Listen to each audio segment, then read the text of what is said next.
सन 1193 जब भारत में एक ऐसे इंसान ने कदम रखा जिसके लिए गए कुछ फैसलों ने भारत को ऐतिहासिक नुकसान पहुंचाया, और इस नुकसान से भारत आज तक जूझ रहा है। ये कहानी है 1193 की, जब भारत के सबसे महान विश्वविद्यालय में आग लगा दी गई। कहा जाता है कि यह विश्वविद्यालय इतना विशाल था कि यहाँ के बाकी हिस्सों में लगी आग तो कुछ दिनों में बुझ गई, लेकिन यहाँ की लाइब्रेरी 3 महीनों तक जलती रही। करीब 90 लाख ग्रंथ और पुस्तकें, जिनमें आयुर्वेद से लेकर अंतरिक्ष तक सबका ज्ञान था, सब इस भीषण आग में जलकर राख हो गया। और इस सब के पीछे था एक जालिम शासक और उसकी असुरक्षा की भावना, जिसकी लगाई हुई आग ने ज्ञान के इतने बड़े भंडार को जलाकर खाक कर दिया। इटली की बोलोना यूनिवर्सिटी को दुनिया की सबसे पुरानी यूनिवर्सिटी कहा जाता है, लेकिन हमारी नालंदा यूनिवर्सिटी इससे भी 500 साल पुरानी है। हर साल लाखों बच्चे भारत छोड़कर बाहर की यूनिवर्सिटी से अपनी पढ़ाई पूरी करने जाते हैं। ऑक्सफोर्ड, हार्वर्ड, न्यूयॉर्क यूनिवर्सिटी जैसी कई यूनिवर्सिटीज आज पूरी दुनिया में फेमस हैं। लेकिन हजारों साल पहले कहानी कुछ और ही थी। जब दूसरे देशों से लाखों बच्चे अपनी शिक्षा पूरी करने के लिए भारत आया करते थे, तब शिक्षा का केंद्र कोई फॉरेन यूनिवर्सिटी नहीं, बल्कि भारत की सबसे प्राचीन यूनिवर्सिटी नालंदा यूनिवर्सिटी था। नालंदा विश्वविद्यालय की स्थापना गुप्त काल के दौरान 5वीं सदी में कुमार गुप्त प्रथम ने की थी। इतिहास के अनुसार 1193 में बख्तियार खिलजी के आक्रमण के बाद इसे पूरी तरह बर्बाद कर दिया गया। कहा जाता है कि आक्रमण के दौरान यहाँ पर आग लगा दी गई थी। उस समय नालंदा विश्वविद्यालय में इतनी किताबें थी जो कई सप्ताह तक चलती रही। नालंदा शब्द 3 संस्कृत शब्दों से मिलकर बना है, ना, आलम और दा, जिसका मतलब है अनस्टॉपेबल फ्लो ऑफ नॉलेज। इस विश्वविद्यालय में विद्यार्थियों का चयन मेरिट के आधार पर होता था। यहाँ छात्रों को निःशुल्क शिक्षा दी जाती थी और इसके साथ उनका रहना और खाना पीना भी पूरी तरह निःशुल्क होता था।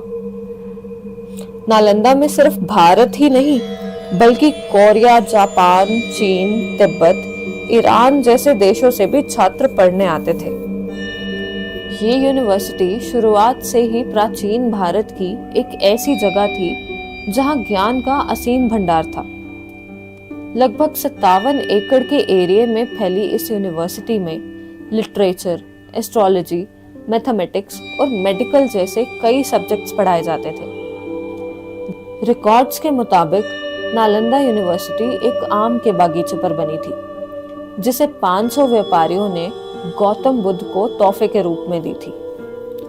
उन्होंने अगले 3 महीने तक यहाँ बुद्धिज्म की टीचिंग्स को स्प्रेड किया और धीरे धीरे ये जगह बुद्धिज्म के लिए एक महत्वपूर्ण केंद्र बन गई। कहा जाता है कि आर्यभट्टा, जिन्हें फादर ऑफ मैथमेटिक्स के नाम से जाना जाता है और जिन्होंने शून्य की खोज की थी, वे 6ठी सदी में इस विश्वविद्यालय के चीफ हुआ करते थे।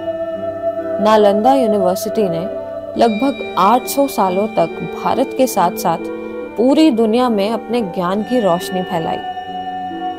नालंदा यूनिवर्सिटी के निर्माण के बाद वहां लगातार कई बार हमले हुए, लेकिन इन सभी हमलों के बीच एक हमला ऐसा हुआ जिसने नालंदा की इस रोशनी को अंधेरे में बदल दिया। ये दौर था जब बख्तियार खिलजी भारत आया।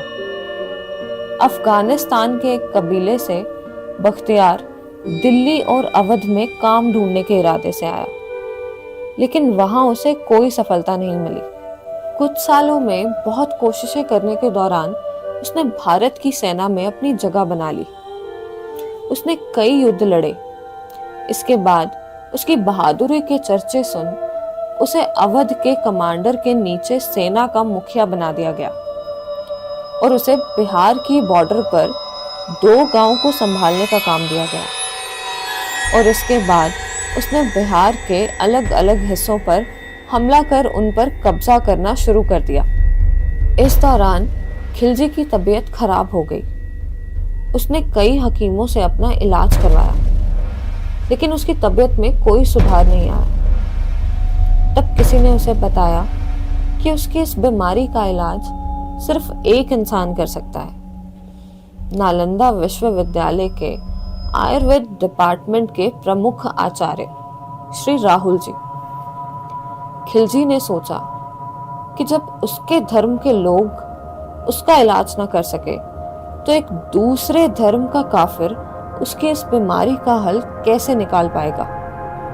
लेकिन फिर भी खिलजी राहुल श्री भद्र जी से मिलने नालंदा पहुंचा।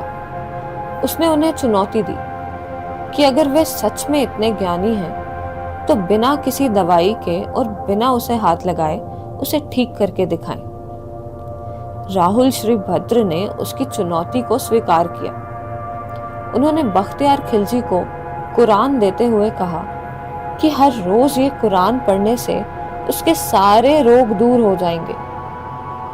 खिलजी नियमित रूप से कुरान पढ़ने लगा। धीरे धीरे उसकी तबीयत में सुधार आने लगा और वो बिल्कुल ठीक हो गया। दरअसल हुआ यूं कि राहुल श्री भद्र ने कुरान के पन्नों पर दवाई लगा दी थी, और जब भी खिलजी रोज रोज उस कुरान को पढ़ता तो अनजाने में वह उस दवाई का सेवन कर रहा था। देखते ही देखते खिलजी की बीमारी पूरी तरह से ठीक हो गई। लेकिन उससे ये बर्दाश्त नहीं हुआ कि किसी काफिर ने उसका इलाज कैसे कर दिया। जो उसके धर्म के लोग भी नहीं कर पाए, वो किसी काफिर ने कैसे कर दिया। इसलिए उसने ठान लिया कि वह इस ज्ञान के सागर को ही खत्म कर देगा। खिलजी ने नालंदा विश्वविद्यालय में अपनी सेना के साथ कदम रखा और उसे आग के हवाले कर दिया। असुरक्षा की इस भीषण आग में हजारों बुद्धिस्ट टीचर्स और स्टूडेंट्स की मौत हो गई। ये यूनिवर्सिटी अपने सारे ज्ञान को समेट इतिहास के पन्नों में कहीं गुम हो गई। 1812 में इस कहानी में एक नया मोड़ आया। एक सर्वे के दौरान इस बात का पता चला कि ये वही इलाका था जिसके बारे में चाइनीज ट्रैवलर यून सॉन्ग के ट्रैवलॉग में मेंशन किया गया था। इन सभी सर्वेस के बाद 2010 में नालंदा यूनिवर्सिटी एक्ट पास किया गया और फाइनली सितंबर 2014 में 800 सालों के लंबे अरसे के बाद इस यूनिवर्सिटी को स्टूडेंट्स के लिए खोल दिया गया। और ये भारत के लिए एक ऐतिहासिक जीत रही।